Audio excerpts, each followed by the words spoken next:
Hi Internet World, this is Wyatt here, checking back in with you guys. It's been a minute. I'm going to start posting more stuff on my YouTube channel, and I thought that maybe I'd switch it up and post some more content that seems interesting to me, things that I prioritize in my life, amongst music and many other things, nutrition and health being one, lifestyle factors being another. Obviously, music and writing and creativity is huge proponents in my life. And I thought I'd be a little more inclusive to the other avenues of, things that I'm interested in beyond music. I thought as a first video, venturing into a different category, so to speak, that I would talk about my mental health journey and where it's taken me, where I'm at now.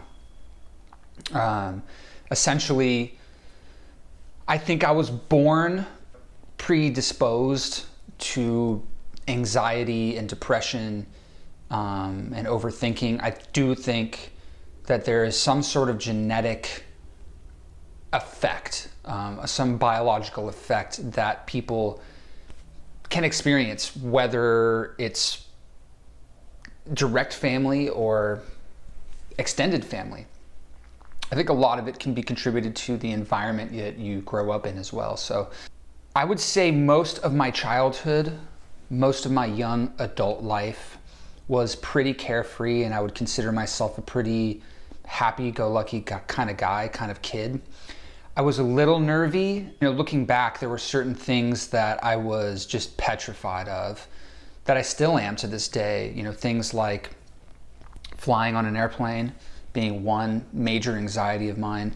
Two, going on a roller coaster just doesn't do anything for me. It's not something that I would do willingly. I already feel like I'm on a roller coaster every day, just getting through life. To choose to go on one, it's kind of like being on a roller coaster while you're on a roller coaster, and that's just too much for me.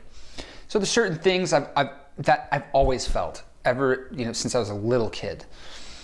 But I really didn't start having issues, till I was about 24, 25 years old, when I started becoming very anxious in social settings. I guess I would classify it as a type of social anxiety.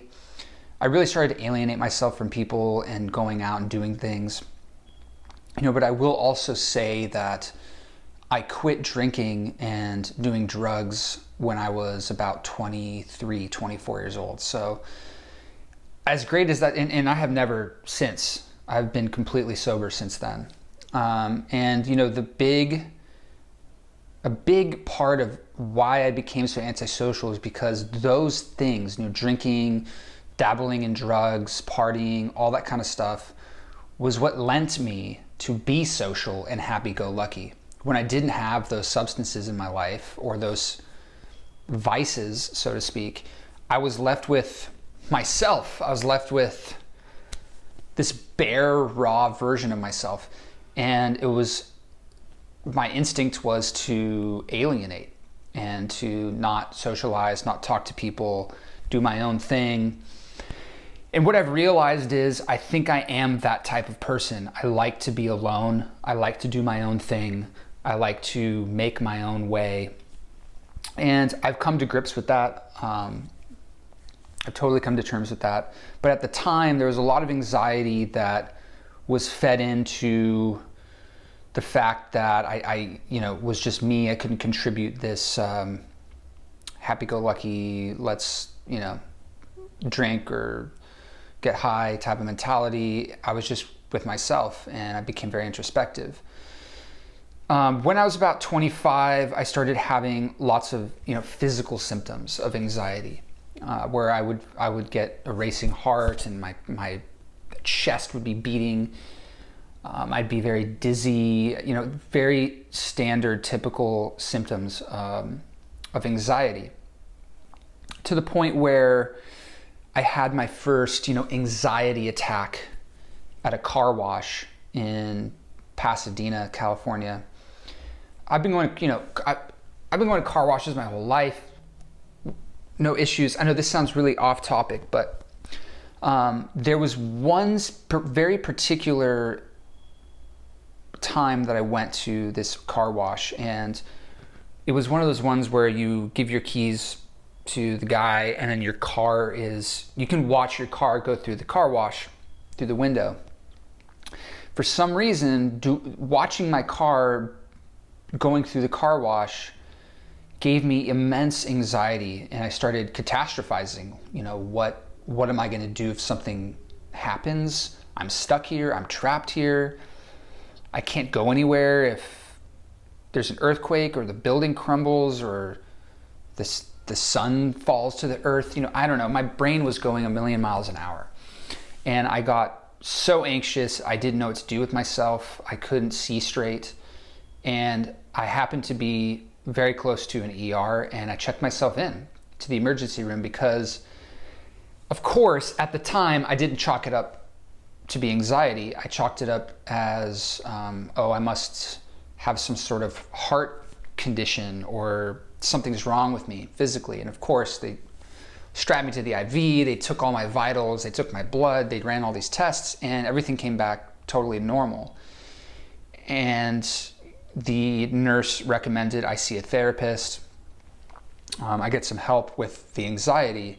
And I did do that. I was very willing to try anything because it got bad enough to where it was affecting my physical health. So that's when I started seeking therapy. I started doing the very simple and what I would consider baseline things that anybody should do for their own health, like routine exercise, thinking about what I eat, where my food comes from, mindful meditation, grounding, talking through my feelings and being open about certain aspects of my anxiety and the ruminations that happen in my subconscious. All these things led to seemingly recovery when I was about 26.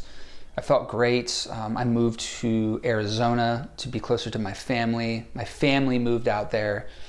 I grew up in California, and I think my folks moved out to Arizona when I was about 22 years old. And so at that stage in my life, I thought it'd be really cool to try something new, be closer to family, live somewhere that is more connecting in terms of being, closer to nature. And it's northern Arizona, it's not the desert, so it's really beautiful mountains and forest. And when I moved, initially I felt really great. But sooner than later, things started to crumble very fast. And I was doing everything that I thought was correct for, treating and dealing with my mental health condition at the time. So, I was exercising rigorously. I was probably the healthiest I've ever been. Sleeping great, working multiple jobs, very busy, in a committed relationship. I had a really nice house out there because it's so inexpensive compared to LA. I had space, I had things, I had income, I was close to family. Everything was tip top. So I remember walking out of the gym one Sunday afternoon, and that's when the straw broke the camel's back. And I had a very, very intense panic attack. And I'll say panic attack because an anxiety attack and a panic attack are two totally different things in my opinion. I've never experienced a panic attack until that point. Until then, it was mostly anxiety, an underlying sense of anxiety, or anxiety attacks, spurts, moments in time where I'd feel exasperated amounts of anxiety, but it never affected my physical body per se to the extent of which the panic attack did. So I had this panic attack, and it instantly, everything started to change. My actual physical body itself, the structural components, my behaviors, my perspective, my mental status, everything went out of the window completely. And I will always remember driving home amidst this panic attack and thinking that I was driving for hours when in reality it was just maybe a 4-minute drive down the road. It was an awful drive. I get home and I will say I didn't know what the fuck was going on, and I told my girlfriend, please call the ambulance, call 911. I don't know what the fuck is going on with me. And I laid down, and actually when I laid down, things got much worse, and I became paralyzed. I couldn't move my arms. My hands were stuck in a claw-like position. I could not move my fingers. I couldn't move my body. I was completely paralyzed. And I will tell you, I really 100% felt like I was going to die. I believed it in every cell in my body. My brain was convinced, my body was convinced that it was over. And it was a very, very traumatic experience. And for those of you that haven't experienced it, thank God. I would not wish it upon my worst enemy, but a panic attack is, I like to describe it as a very psychedelic experience. I don't know, it's very out of body and it's very alarming, and you really believe you're dying. It's not a good experience. That panic attack, long story short, led to lots of other panic attacks. It became a daily thing. There was one point I was having multiple panic attacks a day. I lost a lot of weight. I couldn't hold my food down. I couldn't leave my house. I became housebound, what they call agoraphobic, for close to a year. And it was the worst experience of my life, hands down. I knew something was wrong. I was convinced that it was more than anxiety, because I never in hell would have thought anxiety could affect someone that drastically. So I did seek help. I went to a doctor because I didn't know what to do. I still thought maybe, I have a heart condition or a brain aneurysm, or have some sort of intolerance that I don't know about. All these things, the same thing. This is now, 3-4 years after my first anxiety attack. I'm still taking the same blood tests. They're taking the same lipid profile. Everything came back healthy and clean. And when the doctor told me that, my anxiety got worse because I didn't have anything to blame it on. And I remember actually, she left the room, closed the door, and I remember having a thought that, there's no window in here. This is a really small room, and the panic started happening. And I had a full-blown panic attack in this doctor's office. They had to walk me outside. The nurses had to hold me and give me water. And that's when I knew I had a problem. The doctor straight up told me, look, you have a serious anxiety disorder. You need to be on medication. You need to seek therapy. You need to do this the right way, because this is not getting any better. That was good advice within itself, but there was a lot of things from that point till now where I do feel like I'm generally recovered. That could have saved me a lot of time. I got thrown around like a hamster on a hamster wheel.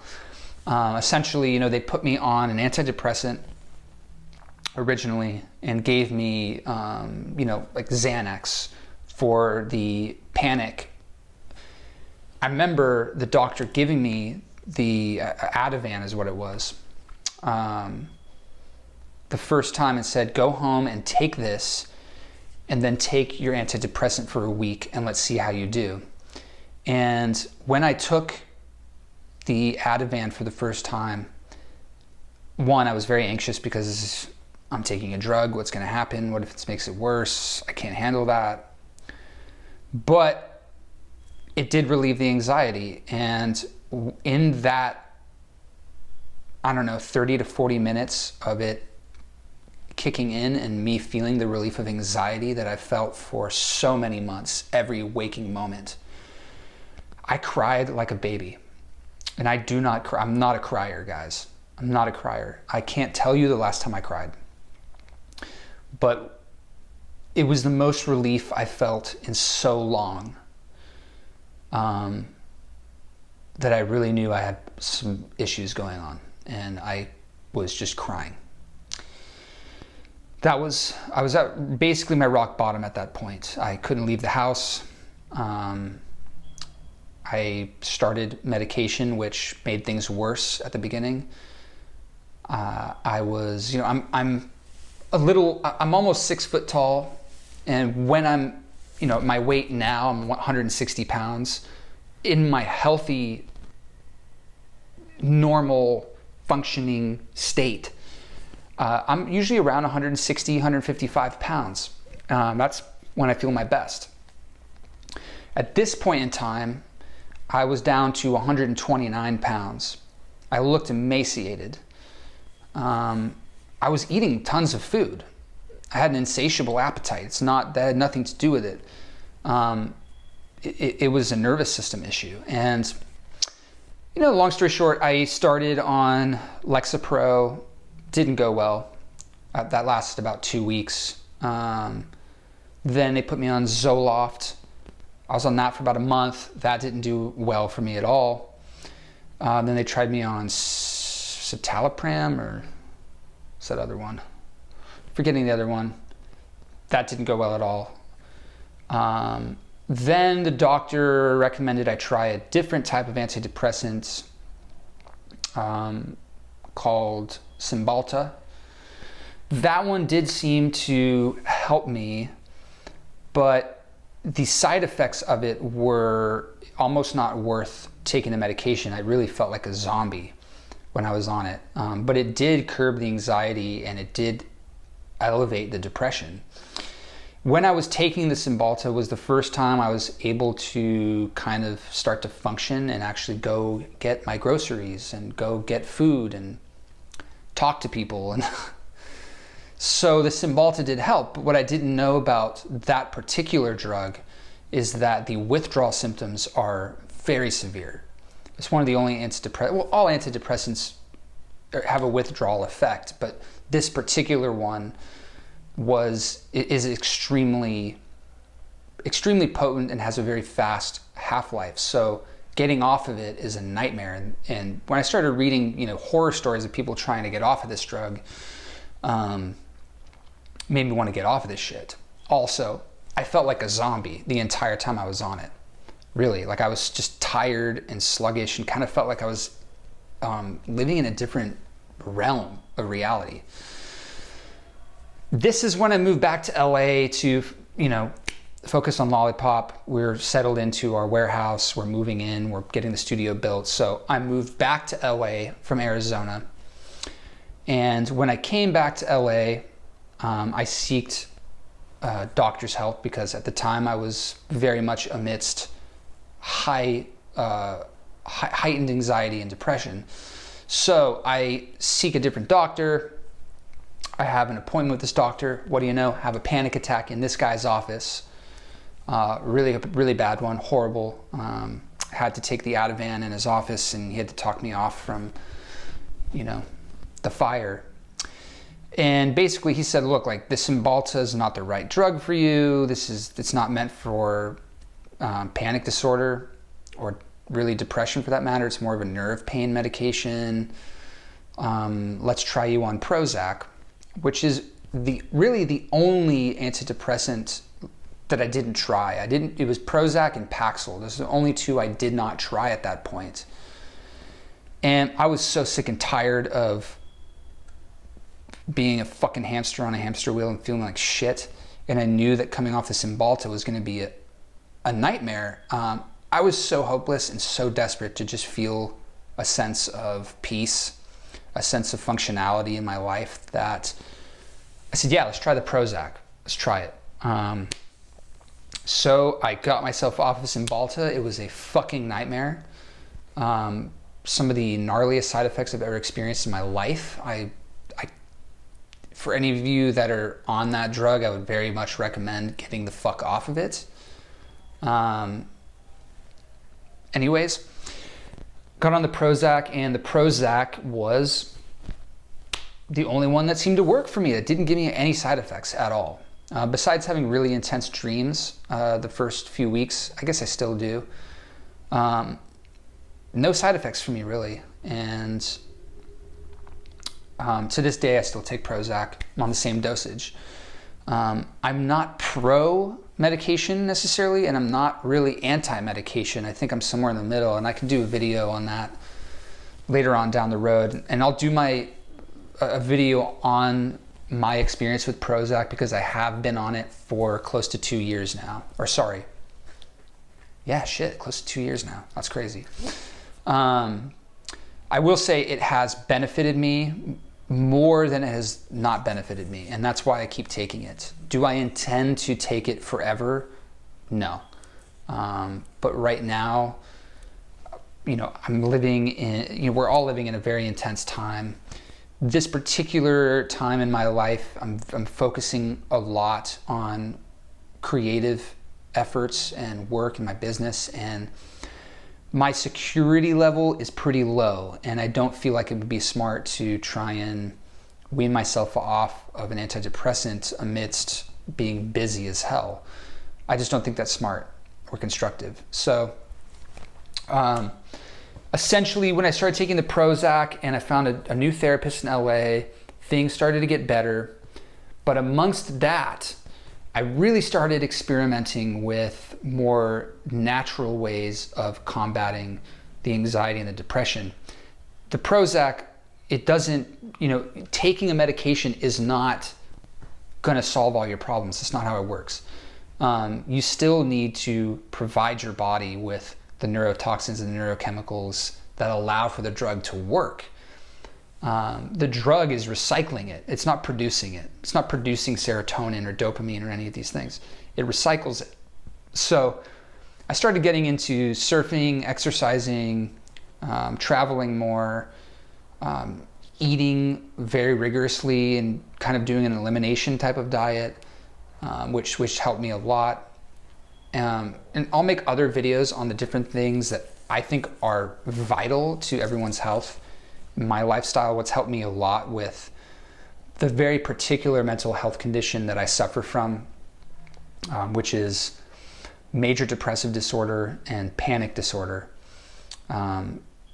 There's certain things that have really helped me that I wish someone would have told me 3-4 years ago, and I feel a little slighted because of that. It's my fault in the end. I could have done more investigative work and experimented with my lifestyle and the things that are involved in that. But that's led me here talking to you, making this video. I still have lots of anxiety. I still am depressed very often.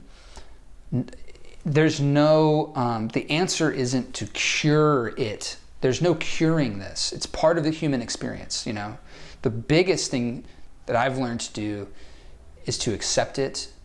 Beyond accept it, try and understand it, try and embrace it. It has to exist. It exists for a reason. Anything that exists emotionally, naturally, is there for a reason. And again, I'll make other videos on that frame of mind, but that's been the biggest silver lining for me, is that it's part of the human experience. It's okay to feel this way. You're not dying. The world is here. The ground that we're standing on is here. Nothing's changed. These are the things that take time to understand. And if you are someone that is suffering right now, really suffering and having a really hard time, I promise you, things are going to get better. You're not ready yet. Your body's not telling you you're ready yet. It's not fair and it sucks. And yes, suffering is not inherently a good thing. I'll never say that. But sometimes you have to suffer in order to achieve the other end of the ball. You have to lose some in order to win some. You have to understand that losing is what allows you to feel like you conquered something when you win. You know, it's a dichotomy of good and evil, black and white, up and down. Everything in life is within a circle, right? You can think of it as a yin and yang sign, right? And there's no changing that. That's the thread of humanity. That's the spectrum of life. And you know, the best advice that I read actually was a book called When Panic Attacks, Claire Weeks. When you feel the anxiety or you feel the depression, you start feeling that feeling, whatever that is for you. Everybody's different. Everybody's body reacts differently. Instead of fighting it, instead of trying to come to bat with it or let it surpass you, let it overtake you, try floating with it. I imagine my emotional state as being a body of water, a bath, a pool, the ocean, and I imagine myself just floating with it. Not trying to swim upstream, not trying to think about the temperature of the water, how deep it is, just floating. And I use that metaphor a lot, and I recommend you check that book out. This video is hard. It's a hard one to pin down. I just wanted to kind of talk and spew some ideas and tell you my story before I start posting a bunch of shit on YouTube. If I do, I may not. Maybe I'll post this and I'll not want to. I don't know. But I will. Well, I intend to make more videos on this topic, more specific videos, ones that are directed towards something very specific. This one's kind of out there. But I just want you to know it's okay to not feel good. It's not okay to not do anything about it. So there's things I will mention. There's things you can look up and read about and experiment with. It's always good to seek help, finding a therapist, thinking about what you eat, how you're moving your body, what you're doing within your day, ways that you can improve your life to be a more constructive individual, right? Think about the responsibilities that you have as a human being and how you can make those responsibilities mean more to you. Meaning and responsibility have a lot of commonalities. So I guess that's it. I don't know. Let me know if you have any questions or if you want me to talk about anything specific. And I'll see you guys in the next video. Peace.